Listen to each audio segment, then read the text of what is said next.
విక్రమార్క గారు రిలీజ్ చేసినటువంటి job calendar కూడా పోయింది. ఇంతేకాకుండా ఎన్నికలప్పుడు పట్టి విక్రమార్క గారు ఇప్పుడున్న సీఎం గారు ఇద్దరు కలిసి వాళ్ళు జాబ్ క్యాలెండర్ అని ఆ రోజు ఉన్నటువంటి అన్ని మెయిన్ స్ట్రీమ్ మీడియాలలో అడ్వర్టైజ్మెంట్లు ఇచ్చుకున్నారు, మీడియాలలో అడ్వర్టైజ్మెంట్లు ఇచ్చుకున్నారు. ఈ రోజు వాళ్ళు నింపింది ఏంటంటే అక్షరాల 12,000 ఉద్యోగాలు మాత్రమే. డిఎస్సిలో 5,000 పైచీలకు, హెల్త్ డిపార్ట్మెంట్లో 5,000 పైచీలకు ఉద్యోగాలే. మరి ఇంకా 1,90,000 ఉద్యోగాలు ఎక్కడ పోయినాయి? 60,000 నింపునే ఉంటున్నారు. ఆ రోజు ఉన్నటువంటి ప్రభుత్వం ఉద్యోగాలకు నోటిఫికేషన్ ఇచ్చి ఎన్నికలకు పోయినప్పుడు ఉన్న ఖాళీలు 80,000 ఉండే ఆ రోజు ఇచ్చినటువంటి నోటిఫికేషన్లు మేము అడిగినాం. లైబ్రరీలకు వాళ్ళు వచ్చినప్పుడు, అశోక్ నగర్కి వచ్చినప్పుడు మరి 2 లక్షల ఉద్యోగాలు అంటున్నారు. మరి మీరు తొండి ఆడతారా, మొండి చేస్తారా? ఈ 80,000 ఉద్యోగాలు కాకనే 2 లక్షలు అంటే ఆ 80,000 తోటి మాకు అవసరం లేవు, అవి బీఆర్ఎస్ ఇచ్చినటువంటి ఉద్యోగాలు, అవి మురికి ఉద్యోగాలు, వాటిని మేము ముట్టుకోము. వాళ్ళు ఇచ్చినటువంటి ఉద్యోగాలను చాలా వేగంగా కంప్లీట్ చేస్తాం, వాటితో సంబంధం లేకుండా మా కాంగ్రెస్ వెంబటే 2 లక్షల ఉద్యోగాలకు నోటిఫికేషన్ ఇస్తామని చెప్పింది. ఆ రోజే వాళ్ళ నుంచి క్లారిటీ తీసుకున్నాం. అయినా ఈ రోజు వాళ్ళు ఏమంటున్నారు, వాళ్ళు ఇచ్చినటువంటి 80,000 ఉద్యోగాలకే వీళ్ళు పరీక్షలు పెట్టడము, గతంలో పరీక్షలు పెట్టినటువంటి వారికి ఈ రోజు అపాయింట్మెంట్ ఆర్డర్స్ ఇచ్చారు. కానీ ఈ రోజు నింపినటువంటి 12,000 ఉద్యోగాలు పోతే దాదాపు 1,90,000 ఉద్యోగాలు ఖాళీలు ఉన్నాయి. ఈ ఖాళీలు నింపడం లేదు. ఈ రోజు లైబ్రరీలలో ఎంతో ఇబ్బంది పడి చదువుకుంటున్నారు. ఇక్కడికి వస్తేందుకు మీకు బస్సుకు సిటీ నుంచి వచ్చిపోవడానికే కనీసం 80 రూపాయలు అవుతాయి. ఇక్కడ తింటందుకు కూడా మధ్యాహ్నం భోజనాలు లేవు. ఇవన్నీ ఇబ్బందులతోటి అందరూ నిరుద్యోగులు చదువుకుంటుంటే వాళ్ళు నోటిఫికేషన్ ఇవ్వకుండా మీకు నోటిఫికేషన్ ఇస్తుంటే వీళ్ళు చదువుకోవడానికి సమయం లేక వీళ్ళు నోటిఫికేషన్ వద్దంటున్నారని సాక్షాత్తు ముఖ్యమంత్రి గారు అసెంబ్లీలో కానీ ఎక్కడ పోయినా ఇది అబద్ధాలు అనడం చాలా తప్పు. ఈ నోటిఫికేషన్ ఒకటే కాదు మేము అడిగేది, ఈ నోటిఫికేషన్ ఇస్తూ మీరు లిటిగేషన్లు లేకుండా చూడమంటున్నాం. ఈరోజు 46 జీవో అని చెప్పలేదు. రేపు ఎస్ఐ కానిస్టేబుల్కు నోటిఫికేషన్ ఇస్తే ఈ 46 జీవో పరిస్థితి ఏంటి? ఈ రోజు గ్రూప్ 1లో 29 జీవోలు తీసుకొచ్చారు. ఒకవైపు రాజ్యాంగాన్ని కాపాడుతామని చెప్తూనే రాహుల్ గాంధీ అనైలుగా ఉన్నటువంటి రేవంత్ రెడ్డి గారు ఈ రోజు ఫిలిమ్స్ నుంచి మెయిన్స్ కు SC, ST, BC, minority, EWS reservation లేకుండా చేసిరు. మరి దాని పరిస్థితి ఏంటి? అంతేకాకుండా ఈ రోజు టీఆర్టీ కింద, గురుకులాల కింద ఒకటేసారి నోటిఫికేషన్ ఇస్తారు. ఇవాళ గురుకులాలలో దౌర్భాగ్యం ఏంటంటే ఇవాళ డిఎల్, జేఎల్, పీజీటీ, హెచ్జిటి అన్నిటికీ ఒకటే జిఎస్ పేపర్, మిగతా వాటికి కంటెంట్ పేపర్లు వేరు. జిఎస్ లో మంచి మార్కులు వస్తే మనకి డిఎల్ నుంచి టీజీటీ వరకు ఉద్యోగాలు వస్తాయి. మరి అటు డిఎల్కి పోతే మరి టీజీటీ వరకు వాడు కొట్టిన 4 ఉద్యోగాలు అయింది. మరి బ్యాక్లాగ్ నింపడం లేదు, ఆ రిలింక్విష్మెంట్ లేదు. సుప్రీంకోర్టు నుంచి క్లియర్గా జడ్జిమెంట్స్ ఉన్నాయి. ఒక నోటిఫికేషన్ ఇస్తే అందులో ఏమన్నా ఖాళీలు ఉంటే ఆ ఖాళీలను ఎమ్మటే నింపాలి, ఆ నోటిఫికేషన్లను ఆ విధంగా వదిలిపెట్టొద్దని చెప్తున్నారు. ఎందుకు సుప్రీంకోర్టు ఇచ్చిందంటే ఒక నోటిఫికేషను పబ్లిక్ సర్వీస్ కమిషన్స్ కానీ, స్టేట్ రిక్రూట్మెంట్ ఏజెన్సీలు కానీ సంవత్సరం ఇయ్యదు, ఒక 5-6 సంవత్సరాల గ్యాప్తో ఇస్తారు. వాళ్ళు కష్టపడి చదువుకున్నాక వాటిని మీరు ఆ విధంగా ఖాళీలు పెట్టడం మంచిది కదా. సుప్రీంకోర్టు మొట్టికాయలు వేసినా ఈ రోజు వీళ్ళు ఇవ్వడం లేదు. నిన్ననే హైకోర్టులో ఒక రిట్ పిటిషన్ కూడా వేసినాం, వీటన్నిటినీ ఇట్లా ఖాళీలుగా ఉంటుందని. లిటిగేషన్ లేని నోటిఫికేషన్ రావాలి, రిలింక్విష్మెంట్ ఉండాలి. ఒకటి కనుక ఒక జాబ్లో జాయిన్ అయితే ఇంకో జాబ్ వద్దు అనుకుంటే మనకి ఇంకో దాంట్లో వస్తే మన కాంచి ఎన్ఓసి తీసుకొని ఎమ్మట ఇవ్వాలి. కానీ ఇవాళ గురుకులాలలో 10,000 పైచీలు కేసారు, 2,000 మిగిలినాయి. గ్రూప్ 4లో 8,000 పైచీలు కేస్తే 2,000 మిగిలినాయి. ఈ రోజు గ్రూప్ 3, గ్రూప్ 4 కలిపిర్రు. ఆ రెండింటిని కలిపి కూడా ఈ రోజు 2,000 వేస్తా అంటున్నారు. గ్రూప్ 4లోనే మిగిలినాయి. వాళ్ళు ఇచ్చినటువంటి నోటిఫికేషన్లలో ఉన్న ఖాళీలన్నీ చూసుకుంటే ఆ రోజు గ్రూప్ 2లోనే 1000 పెంచుతున్నారు. ఈ రోజు ఒక్క పోస్ట్ కూడా పెంచలే. ఇవన్నీ ఉన్నాయి కాబట్టి దయచేసి మీరు అందరూ కూడా మీ బాధ్యతగా ఇది భారం అనుకోకుండా ప్రతి ఒక్కరు కదిలి రండి. మీకు అక్కడ ఉన్నటువంటి గ్రూప్ను కూడా క్రియేట్ చేసినాం. పాత లైబ్రరీలో ఇచ్చినాం ఆ గ్రూప్ లింక్, ఇక్కడ కూడా మీకు గ్రూప్ లింక్ ఇస్తాం. ఆ గ్రూప్లో అందరూ జాయిన్ కాండి. మీ చుట్టుపక్కల ఉన్నటువంటి వాళ్ళను కూడా ఇంటి దగ్గర ప్రిపేర్ అయ్యేటోళ్ళని కూడా తీసుకొని రండి. ఈ సభను విజయవంతం చేయాలి. ఇప్పుడు కనుక మిస్ అయితే మాత్రం మనకు కొంతవరకు నోటిఫికేషన్ రావు. ఎందుకంటే స్థానిక సంస్థల ఎన్నికలు, సర్పంచ్, ఎంపీటీసీ, జెడ్పీటీసీ ఇవన్నీ వరుసగా ఉన్నాయి. మనకు నోటిఫికేషన్ లేవు, వాళ్ళకు నోటిఫికేషన్ వచ్చింది, వాళ్ళ కొలువులకు నోటిఫికేషన్ వచ్చింది. ఫార్మేషన్ డే రోజు మనకు ఉద్యోగాలు రాలేదు, కానీ మంత్రి పదవులు లేని వాళ్ళకు మంత్రి పదవులు వచ్చినాయి. ఆ మామూలు మంత్రి పదవి అనుకున్న వాళ్ళకి మంత్రి పదవులు వచ్చినాయి, మనకు మాత్రం ఉద్యోగాలు రాలేదు. వీటిని దృష్టిలో పెట్టుకొని దయచేసి మీరు అందరు రాండి. దీని వెనక ఏ రాజకీయ పార్టీ లేవు, ఎవరు లేదు. కాంగ్రెస్ పార్టీ ఎప్పుడు వీళ్ళ వెనక టీఆర్ఎస్ ఉందో, బీజేపీ ఉందో, ఇంకేదో అంటారు. వాటిని అన్నిటిని మీరు పక్కన పెట్టేసి మా వెనక ఎవరు లేరురా, మా వెనక మా నోటిఫికేషన్ల ఏడుపులు, మా బాధలే ఉన్నాయని చెప్పి కదిలి రాండి.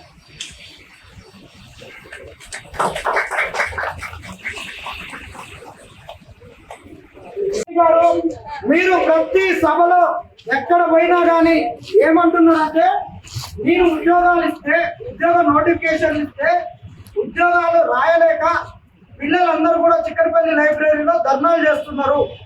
అంటే గతంలో ఏ ప్రభుత్వానికైనా ఉద్యోగ నోటిఫికేషన్ల గురించి గొడవ చేసేది, కానీ ఈ కాంగ్రెస్ వచ్చినాక మాకు ఉద్యోగాలు వద్దు, మేము రాయలేకపోతున్నాం, పరీక్ష గ్యాప్ ఉన్నానని అంటున్నారు మీరు.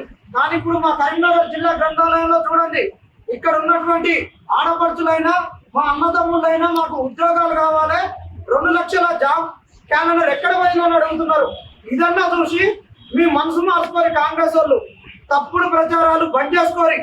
మీరు ఏదైతే ఎన్నికల వేళ 1 సంవత్సరంలోనే 2 లక్షల ఉద్యోగాలని చెప్పిర్రో ఆ మాటను నమ్మి ప్రియాంక గాంధీ గారు చెప్పినటువంటి యూత్ డిక్లరేషన్ నమ్మి ఎన్నికలకు 2 రోజుల ముంగట రాహుల్ గాంధీ గారు వచ్చినటువంటి సంఘటనను గుర్తు చేసుకొని కాంగ్రెస్ వస్తే ఉద్యోగాలు వస్తాయని మీకు ఓటేసిరు. కానీ సంవత్సరంన్నర ఆగినా కానీ సంవత్సరం కాలం దాటిపోయినాక ఉద్యోగాలు రాలేదు. ఇంకా అర్ధ సంవత్సరం అరిగిపోయినా కానీ కర్పూర బిళ్ళ లెక్క అరిగిపోయినా కానీ సంవత్సరంన్నర కాలంలో మీరు ఇచ్చినటువంటి ఉద్యోగాలు ఎన్నై అంటే ఒక 12,000 ఉద్యోగాలు. 12,000 ఉద్యోగాలు ఇచ్చి ఒకసారి 1,60,000 అంటారు, ఒకసారి 60,000 అంటారు, ఒకసారి ఇంకొక మాట అంటారు, ఒకసారి అసలు నోటిఫికేషన్ వద్దని మా వాళ్ళు ధర్నాలు చేస్తుంటారు. ఇక్కడ మీరు అర్థం చేసుకోవాల్సింది ఒకటే, మీరు తప్పుడు ప్రచారాలు చేసి నోటిఫికేషన్ ఆపి నిరుద్యోగులను మోసం చేస్తాం అనుకుంటే మాత్రం నిరుద్యోగులు చూస్తూ ఊకోరు. ఈ స్థానిక సంస్థల ఎన్నికల్లో మీకు ఏ విధంగా బుద్ధి చెప్పాలనో ఆ విధంగా బుద్ధి చెప్తారు. మేము తెచ్చుకున్న ప్రభుత్వాన్ని మీకు కూలదోయడానికి మేమేం రెడీగా లేము. ఎందుకంటే మీ తత్వం తెలియాలంటే ఖచ్చితంగా మీరు 5 ఏళ్ళు కుర్చీలో కూర్చోవాల్సిందే. కుర్చీలో కూర్చుంటేనే మళ్ళాసారికి మీకు అవకాశం ఇవ్వాలా, అవకాశం ఇవ్వద్దు అనేది మాకు ఒక సంపూర్ణమైన అవగాహన వస్తుంది. ఒక క్వశ్చన్ చదివితే ఆ పాఠం మీద అవగాహన రాదు. ఆ పాఠం మొత్తాన్ని చదువుకొని అవగాహన చేసుకుంటేనే ఒక పరిపూర్ణమైన అవగాహన వస్తుంది, అర్థమవుతుంది. అదేవిధంగా నీ ప్రభుత్వాన్ని మీ కూలదోస్తున్నామని, నీ ప్రభుత్వాన్ని గజదింపుతున్నామని, ప్రతిపక్షాలతో కలిసి నిరుద్యోగులు కుట్ర చేస్తున్నారని ఇలాంటి భ్రమలు మీరు పడకండి. మా ఆరాటము, మా పోరాటము, మా ఆకలి కేకలు మొత్తం ఒకటి. మాకు కావాల్సినటువంటి 2 లక్షల ఉద్యోగాల గురించి నోటిఫికేషన్లు. మీరు 1 సంవత్సరంలో 2 లక్షల ఉద్యోగాలు అన్నారు, అదే వేయండి. సంవత్సరం కాలం అయిపోయింది, అయినా మేము ఓర్చుకున్నాం. ఇప్పటికైనా మీరు వచ్చి బహిరంగంగా తెలంగాణ నిరుద్యోగులారా మమ్మల్ని క్షమించండి, మేము తప్పు చేసినా 2 లక్షల ఉద్యోగాలు ఇస్తామని చెప్పండి. మిమ్మల్ని మేము అడగడం లేదు.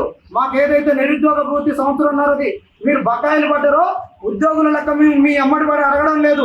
ఈ రాష్ట్రం ఆర్థికంగా చిక్కలు పడ్డదని మీరు చెప్తే మేము నమ్మి ఉద్యోగాల గురించి సంవత్సరం అయినా మాకు రావాల్సినటువంటి సంవత్సరంన్నర కాలం ఉన్నటువంటి నిరుద్యోగ భృతి అంటే నెలకు 70,000 ఇవ్వాలి. ఒక్క నిరుద్యోగికి 30 లక్షల మందికి 70,000 బకాయి ఉన్నారు. ఈ బకాయి సొమ్ము కూడా అడగడం లేదు. దయచేసి మీరు ఉద్యోగ నోటిఫికేషన్ ఇవ్వండి. నిరుద్యోగులారా మనం కొట్లాడితేనే తెలంగాణ వచ్చింది. కొట్లాడే ఈ కాంగ్రెస్ గద్దెనెక్కించినాం. మీరు ఇప్పుడు ఈ జూన్ 20వ తారీఖు నాడు జరిగేటటువంటి సభకు మీరందరూ తరలి రావాలి. పర్మిషన్ తీసుకుంటున్నాం, పర్మిషన్ లేదనుకోకరి. ఎవడో కొట్లాడతాడు మాకు నోటిఫికేషన్లు వస్తాయని, వాట్సాప్లో చూసి యూట్యూబ్లో చూసుకొని లైవ్ వస్తుంది, ఎవరు వచ్చిర్రు ఎక్కడున్నారని మీరు అనుకుంటూ ఉంటే నోటిఫికేషన్లు రావు. ఒక్కరోజు మీది కాదనుకోని ఇందిరా పార్క్ దగ్గరికి రారి. ఇందిరా పార్క్ దగ్గరికి ఒక్క రోజు వచ్చి మన స్ట్రెంత్ ఏందో చూపిద్దాం, నోటిఫికేషన్ ఎందుకు రావో చూద్దాం. మనకు ఉద్యోగాలకు నోటిఫికేషన్ రావట్లేదు, కానీ ఇంకా 10 రోజులలో కాంగ్రెస్ పార్టీకి గెలుపు కొరకాల కార్యకర్తలు ఎవరైతే తిరిగి అంటున్నారో వాళ్ళకు ఉద్యోగాలు ఇవ్వడానికి సర్పంచ్ ఎన్నికల నోటిఫికేషన్, ఎంపీటీసీ, జెడ్పీటీసీ నోటిఫికేషన్ వస్తుంది. కానీ వాళ్ళ కార్యకర్తలకు ఉద్యోగాలు ఇవ్వడానికి నోటిఫికేషన్ వస్తే మన నోటిఫికేషన్ వెనక్కిపోతాయి. ఇది దృష్టిలో పెట్టుకొని దయచేసి 20వ తారీఖు నాడు ప్రతి ఒక్కరు రండి. మీరు రాకుంటే ఏమవుతుంది, ఒకళ్ళం పోకుంటే ఏమవుతుంది, పోయిన వాళ్ళని చూద్దామని ఉంటే మాత్రం మోసపోయేది మనమే. ఇంకోసారి మోసపోతూ ఇప్పుడు కనుక రేపు 20వ తారీఖు మన యొక్క సత్తా ఏందో చాటకుంటే ఈ నోటిఫికేషన్లు 3 నెలలు అయితే 3 నెలలు పోతే అది మురికి ముచ్చట అవుతుంది. 3 రోజులకు మురికి సుత్తమైనట్టు ఈ నోటిఫికేషన్ సంగతి ఎవడు పట్టించుకోడు. కాబట్టి ఇదే అదను, దయచేసి అందరు రాండి. జై తెలంగాణ. ఇంచుకుంటే ఉంటే మీ ఇళ్ళలో అడిగాను మీ ఊళ్ళలో కొట్టాను తీసుకొని పోయి అందరూ మీ ఊళ్ళో అడిగాను.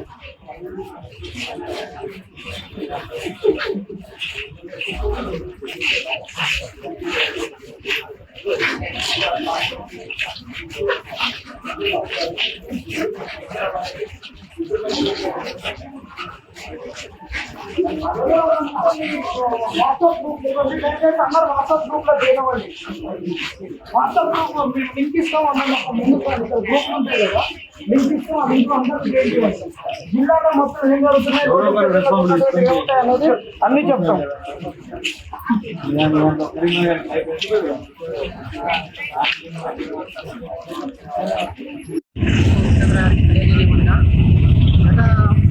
సంవత్సరం డిసెంబర్ నెలలో సోనియా గాంధీ బర్త్డే రోజున మీరు ఏం చేశారంటే జాబ్ క్యాలెండర్ ఇస్తామన్నారు. అలా అదేవిధంగా ఫిబ్రవరి నెలలో జాబ్ క్యాలెండర్ ప్రకటించారు. అంతా బాగానే ఉంది. నేను నోటిఫికేషన్ ఇస్తారని మేము కూడా ఆశతో అదే అలాగే చదువుతూ ఉన్నాం, లైఫ్లో కూర్చొని చదువుతూనే ఉన్నాం. కానీ ఇప్పటివరకు నోటిఫికేషన్ 6 నెలలు అవుతారు కానీ ఇప్పటివరకు ఒక జాబ్ క్యాలెండర్ ఇచ్చి 6 నెలలు అవుతారు కానీ ఒక్క నోటిఫికేషన్ వస్తున్నది లేదు. ముందు కదిలేది లేదు, ఏం లేదు. ఇక్కడే వయసు అయిపోతారు చాలా మంది. వయోపరిమితి సర్వీస్ కూడా ఇవ్వలేరు మీరు. కాబట్టి వెంటనే అంటే ఎంత తొందర అంటే ఎంత వీలైతే ఎంత తొందర అయితే అంత తొందరగా ప్రభుత్వం చాలా చిత్తశుద్ధితో అనమాట. ఎంత చిత్తశుద్ధి అంటే ఈరోజు దగ్గర వందకు అనుకుంటే ఇంత చిత్తశుద్ధి అనుకుంటారు. ఇంత త్వరగా నోటిఫికేషన్ ఇచ్చేసి అన్ని డిపార్ట్మెంట్ 2 లక్షల ఉద్యోగాలన్నా 2 లక్షల ఉద్యోగాలు భర్తీ చేసి ఈ మాట మీరు నిర్వహించుకుంటారు. లేకపోతే ఈరోజు చిన్నగా స్టార్ట్ అయితే మీకు ఎందుకంటే పోరాడితే వచ్చి తెలంగాణ ఎవరో ఇస్తే రాలే తెలంగాణ. ఆ విషయాన్ని మీరు బాగా పెట్టుకోవాలి. తెలంగాణ అనేది పోరాటాల గడ్డ. ఆ విషయాన్ని మీరు మరవకూడదు. మీరు పాత చిత్తగా పచ్చేలాగా నూరుతారనుకుంటే పాత కేసీఆర్ పరిస్థితి ఏమైందో అదే అవ్వాల్సి వస్తుంది. కేసీఆర్ గారు ఎందుకు ఓడిపోయారు తెలుసు కదా. మీరు నిరుద్యోగులు అనుకుంటే ఓడిపోయారు. మీ ప్రభుత్వం కూడా త్వరలో పడిపోవడానికి కూడా ఉంటుంది. స్థానిక ఎలక్షన్స్ ఉన్నాయి, అన్నీ ఉన్నాయి. చూసుకుంటూ ఖబర్దార్ రేవంత్ రెడ్డి ఖబర్దార్, రేవంత్ రెడ్డి ప్రభుత్వం ఖబర్దార్. నోటిఫికేషన్ వెంటనే విడుదల చేయాలి. విడుదల చేయాలి. జై తెలంగాణ. జై తెలంగాణ.